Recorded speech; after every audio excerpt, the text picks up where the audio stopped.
ગુજરાતમાં 2024ની વિદ્યા સહાયકની ભરતી અંગે ઉમેદવારોમાં નારાજગી છે। તેઓ માંગ કરે છે કે ચાલુ ભરતીમાં ખાલી જગ્યાઓ વધારવામાં આવે અને કચ્છ જિલ્લાની 2500 જગ્યાઓ આ ભરતીમાં સામેલ કરવી।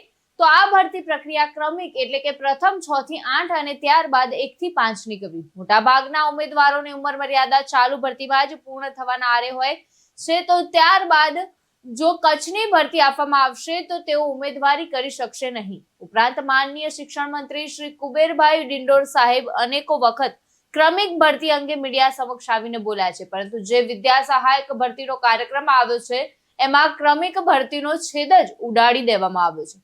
વિદ્યા સમીક્ષા કેન્દ્ર અધિકારીનો સંપર્ક કરતા એ પણ એમ જ કહે છે કે જે કાર્યક્રમ આવ્યો છે એ મુજબ પ્રક્રિયા ચાલશે। આવામાં ઉમેદવારોએ વિશ્વાસ કોનો કરવો તે એક મોટો પ્રશ્ન છે। ધર્મેન્દ્રસિંહ દરબાર સાથે ચક્રવાત ન્યૂઝ, પાટણ।